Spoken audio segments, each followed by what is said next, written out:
hope you were able to look at the article by Vicky Ruiz. It's a very it was a very groundbreaking article when it first came out. It's actually part of a book, and she synthesized it into an academic article. And it talks about young Mexican American women coming into their own in the 1920s, right, during that flapper period.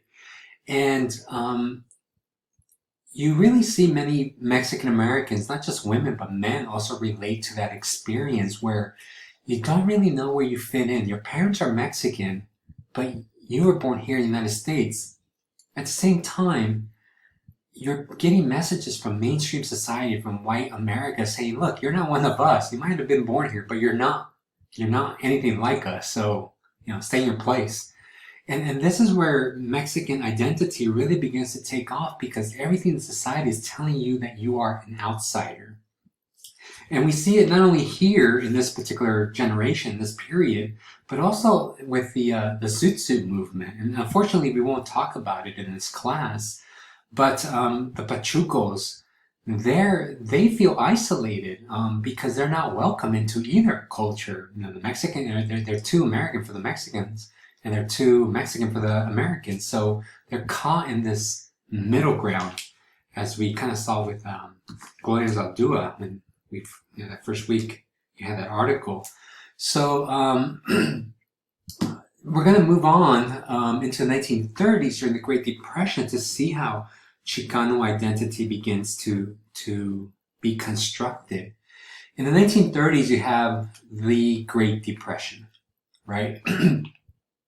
And the Great Depression creates this economic downturn that impacts everybody, but it impacts them differently. So it impacts white America in one way, it impacts African Americans differently, and obviously impacts Mexican Americans in a completely different way.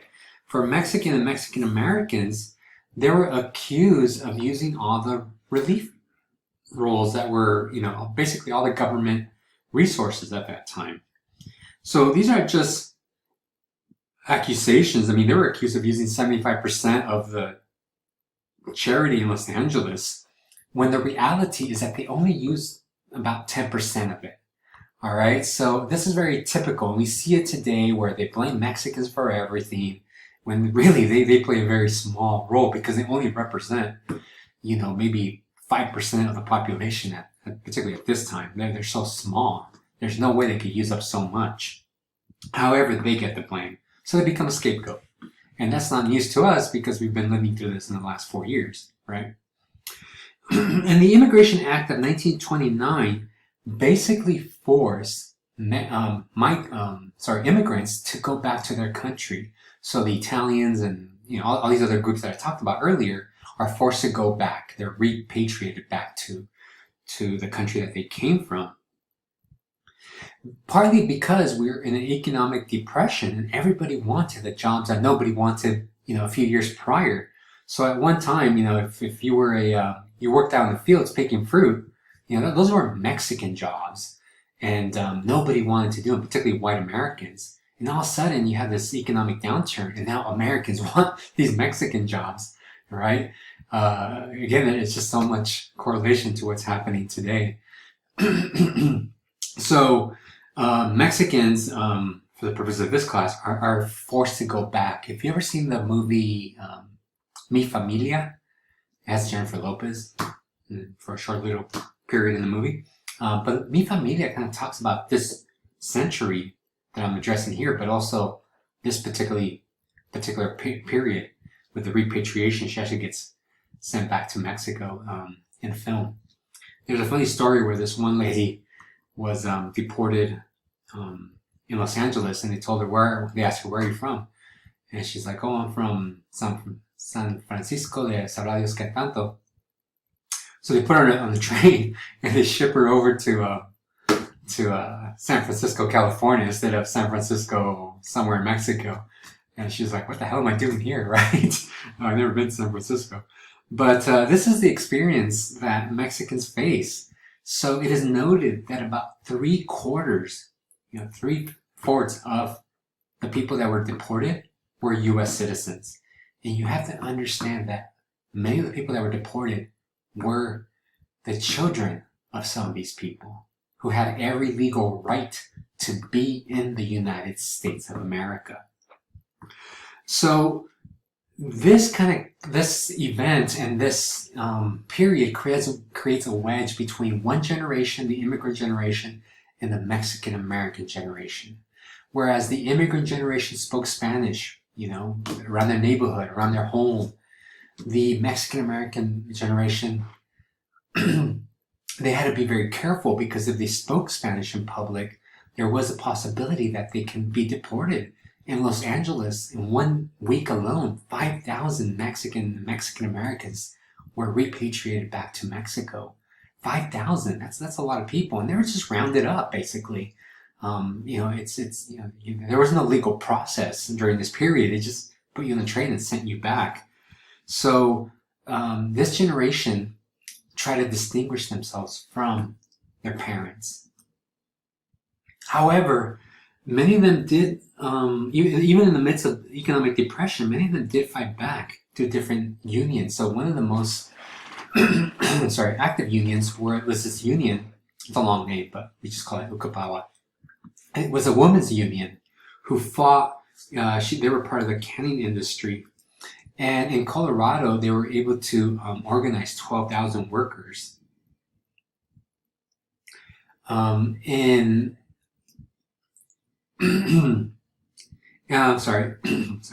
And they were able to, in California, they were able to sign contracts with the canning industry, with a company, in order to get, salary increases and better working conditions.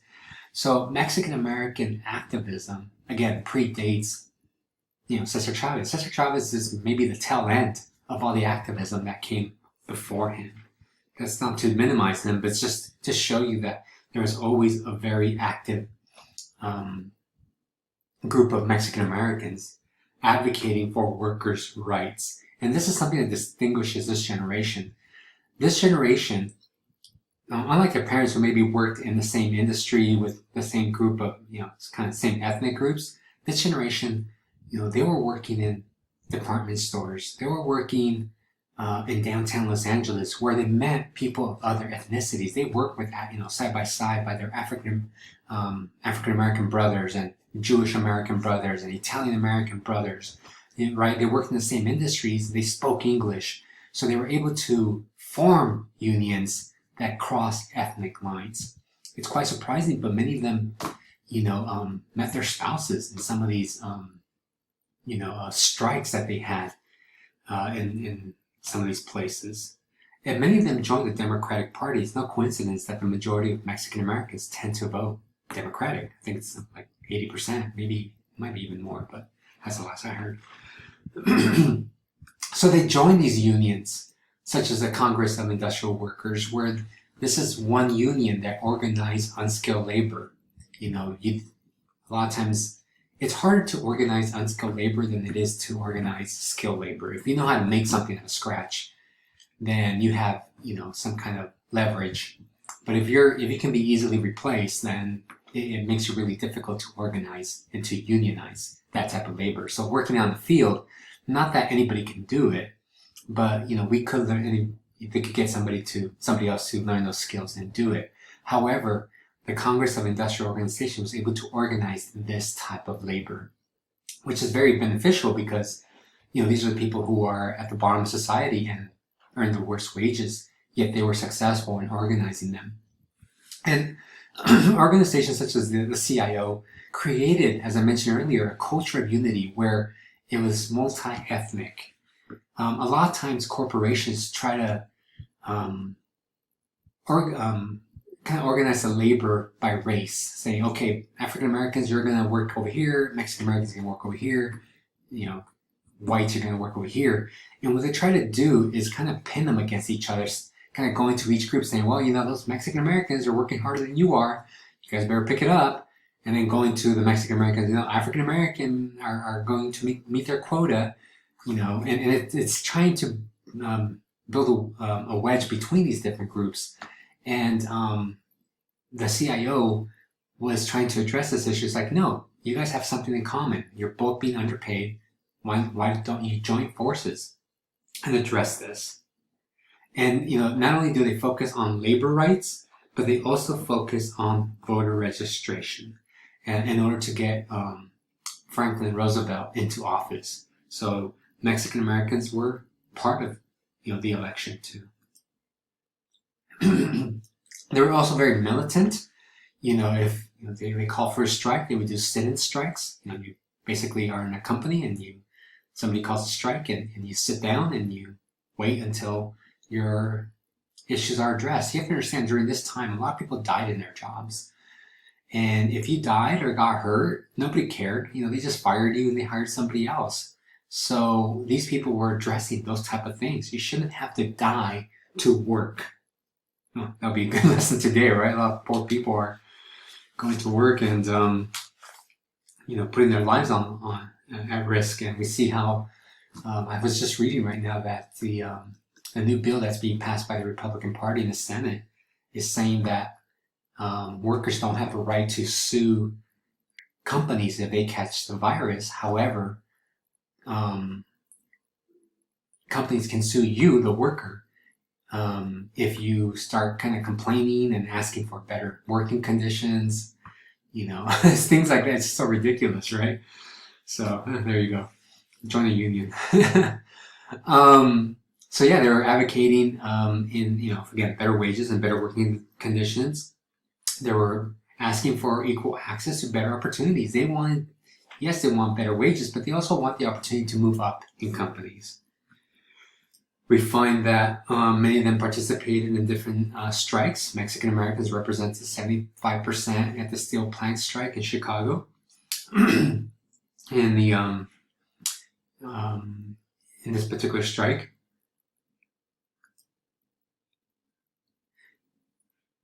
And, we find that during this particular movement, they see the labor strikes as part of civil rights. Even though the civil rights movement takes place in the 1960s, these things are interlinked with, at least that's the way they kind of argue their point, these issues are interlinked with civil rights.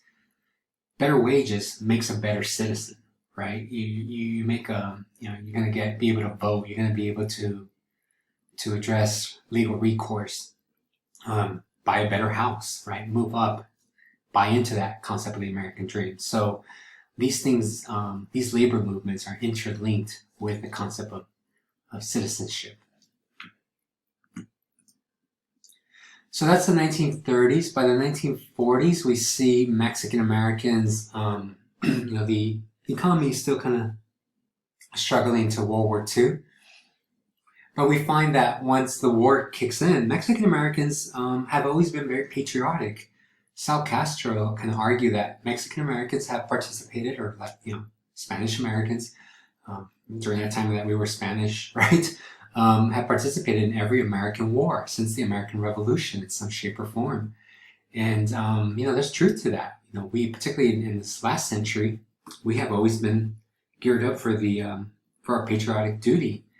Unfortunately, though, we tend to be represented in different numbers. So once the war happened during World War II, when they do the draft, most of these draft boards were controlled by Anglo-Americans, and they tended to draft more Mexican Americans in proportion to the population than other groups.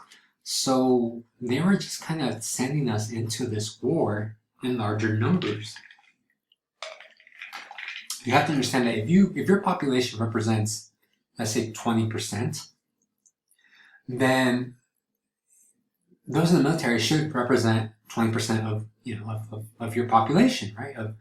Of people that look like you in the military. But Mexican Americans, they represented like 40 to 50% of their population. So even though they represent 20% of the population, and when they're going to war, they represent 40 to 50% of that, which means that they're drafting more minorities into the military.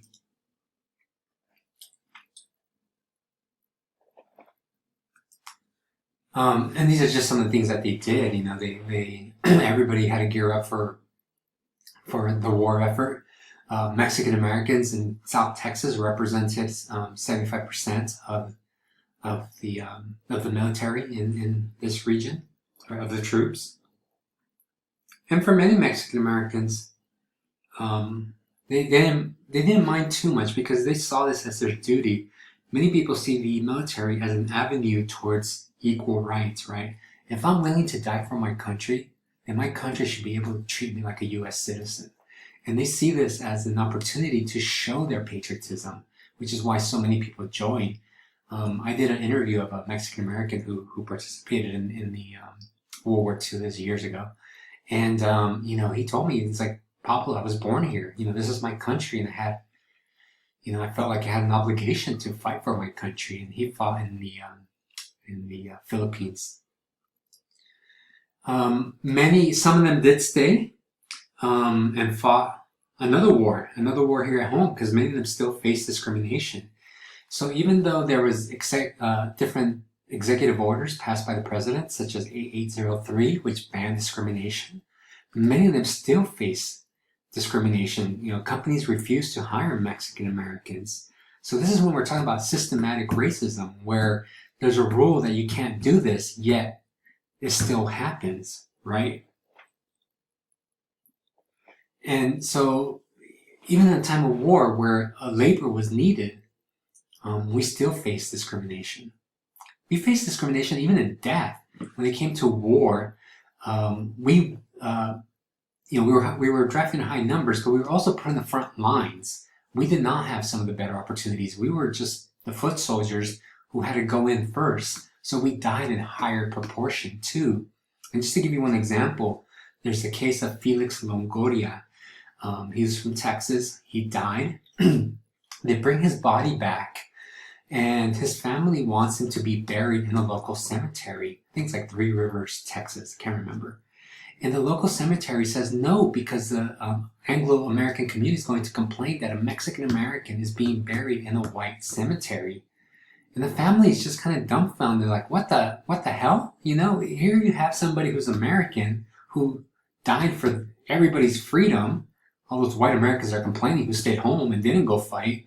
And they're not allowing him to be buried in the local cemetery. And it took a few organizations, such as the GI Forum, and even Lyndon Johnson got involved. And they were able to address this. Unfortunately, he didn't get buried in the local cemetery. Again, his family wanted him buried there so they can visit him.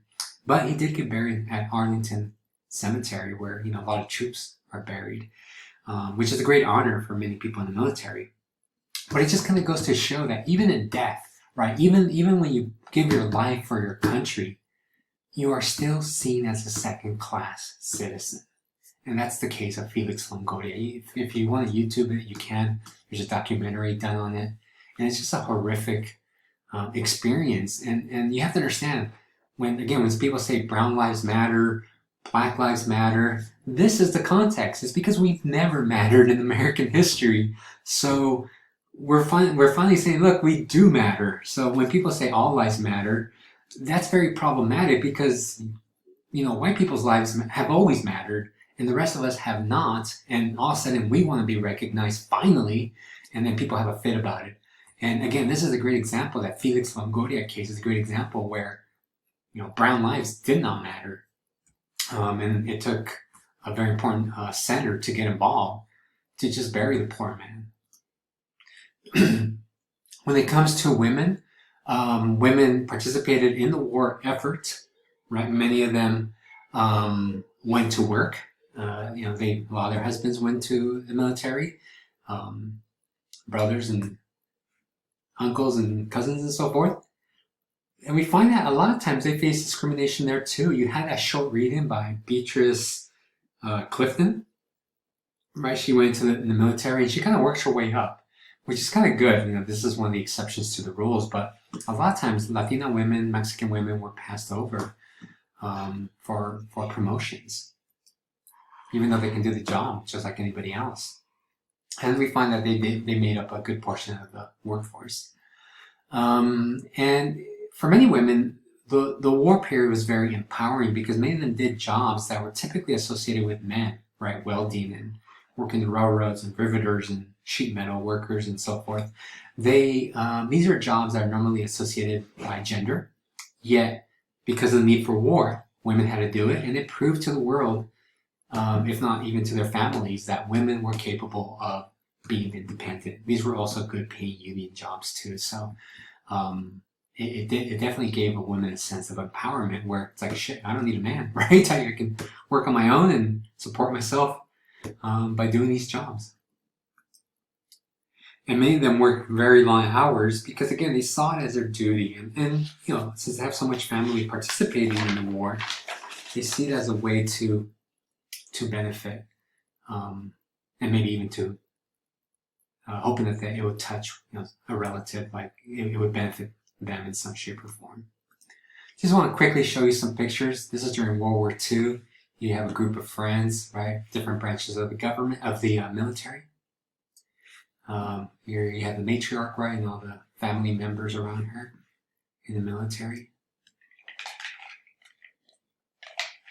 This is another one. All these pictures are from Los Angeles. The LA Library has a great collection of people submitting their pictures, you know, kind of family pictures from different, you know, it goes back to the 1800s, and it's kind of cool just to look at them. Kind of like the fashion, right? Here you see, again, a Mexican American generation kind of emulating the American style, and then you definitely see the war effort.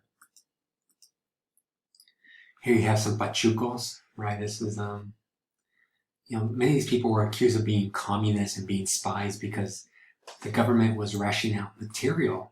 And these, as you can tell, the suits take a lot of fabric to make. So a lot of white Americans felt threatened by them because they felt that they weren't gearing up for the war effort, even though some of them were part of the military too.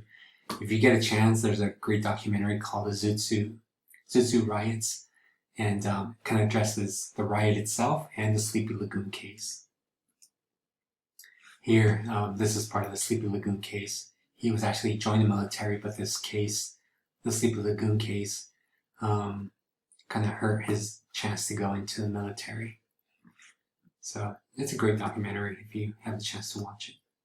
I normally show it in my Mexican American history class. So that's Mexican Americans during World War II. Now we're moving to the 50s. So again, everybody was together, right? Fighting Hitler, fighting for democracy. Yet, things were never equal here. So when these people come back to the United States, they are confronted with racism. We find that once the war is over, the political climate begins to change. Whereas in the 1930s, you had a lot of union movements, a lot of kind of, you know, Roosevelt was president, a lot of kind of democratic movements at that time. 1950s represents a different era. So when somebody says the words, "Make America Great Again," it has these kind of racial undertones of, let's go back to the 1950s because it was a very segregated community, right? They're talking about, quote unquote, the good old days, right? When minorities lived in certain sectors of the city, and white Americans began to have that what's called white flight and move to the suburbs. And you have a lot of organizations that began to fight anybody who challenged this idea. So if you were advocating for, hey, let's end segregation, you were viewed as a communist, right? Or anti-American, right? So it's just kind of ridiculous, but again, we see it right now. That's a scary thing.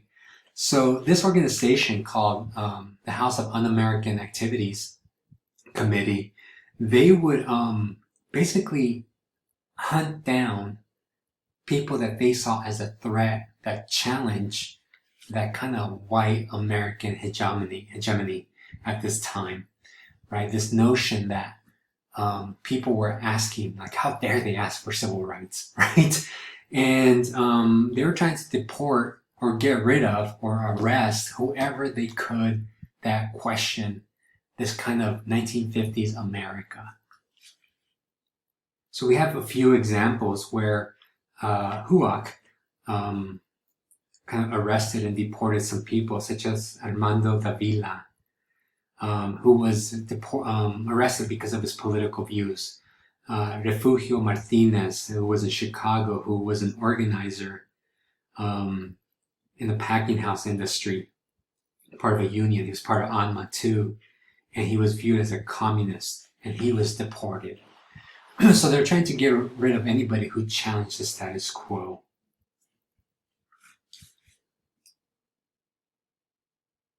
So that's what this did.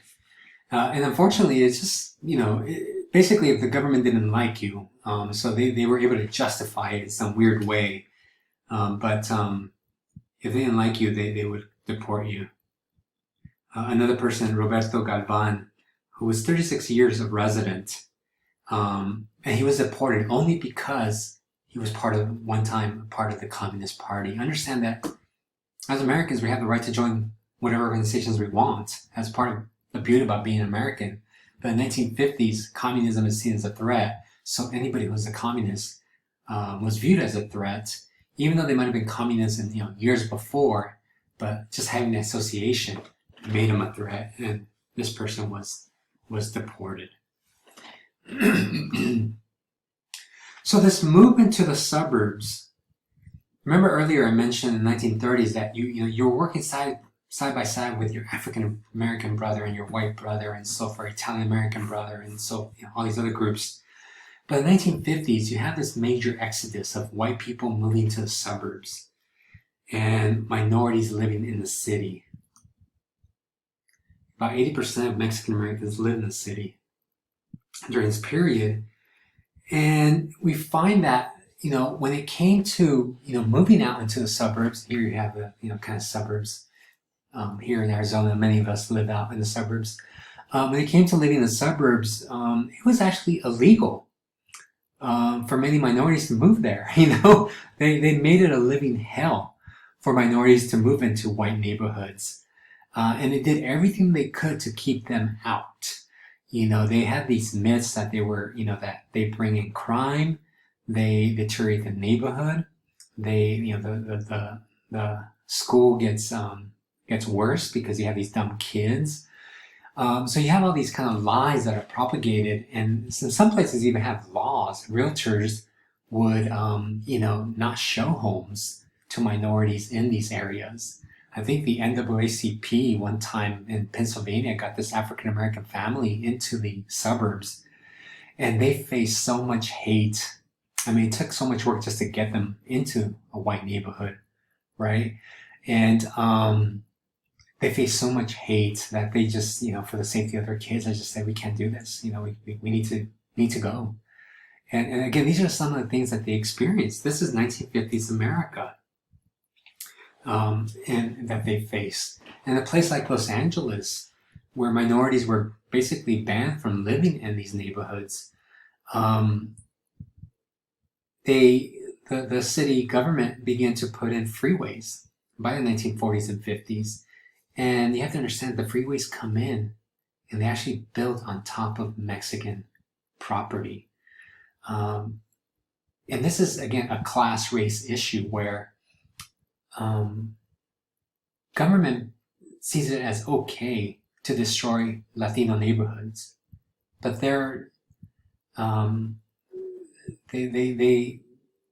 make sure not to touch white neighborhoods. Now, I'll give you an example. There's supposed to be a freeway built between Santa Monica and Hollywood, which goes right through Century City, goes right through Beverly Hills, Sunset Boulevard. But they had the power to stop it, and it was never built. And you need a freeway between the 405 and the 101, right? And they never built it. Now, go to East LA. In East LA, there are 5 major freeways crisscrossing East LA. I think the 101, the 5, the 710, the 60, and the 10, right? So when it comes to these, when it comes to land and race and these type of things, minorities always get the bad end. And another example that we see is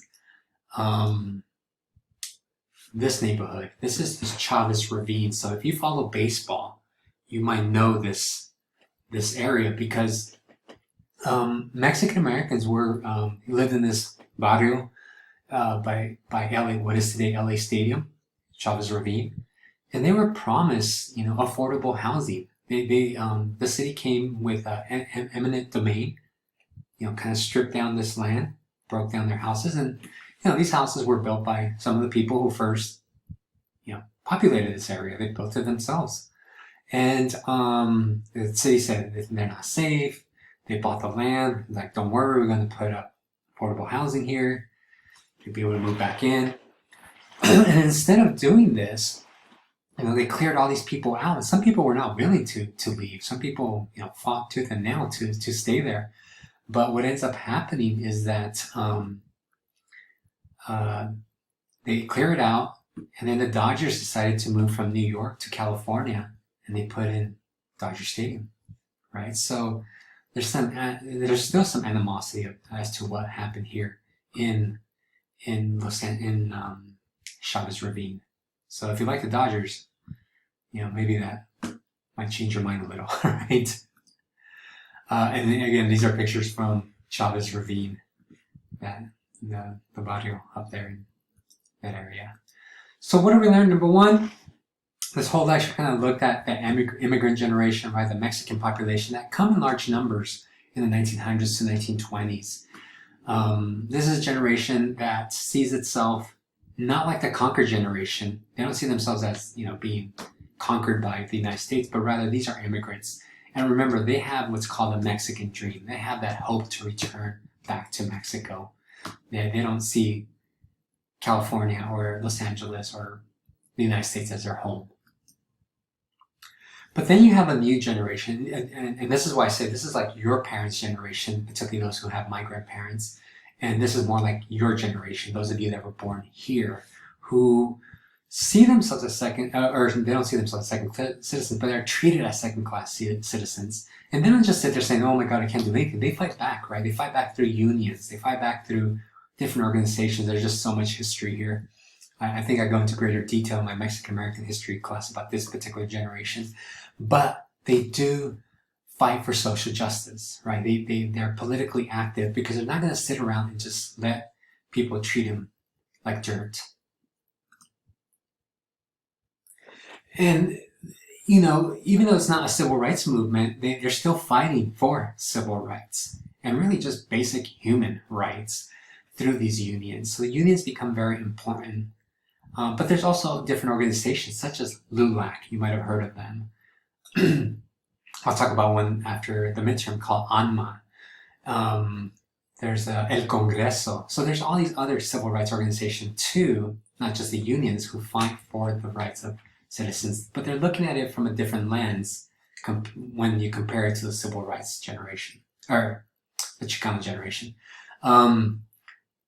So this is why when you use the word to Mexican American to identify yourself, you're really kind of addressing the politics of this particular period. After the midterm, I'll talk about the Chicano generation and how they differ from this generation. All right, so we'll stop it there. Make sure to study. Make sure to take down your notes from the different lectures, and remember, don't just write down what is on the PowerPoint. Write down what is said, because that stuff will show up on the test too. And the test will be timed. You'll do it on Canvas, and I wish you the best of luck. Have a good day.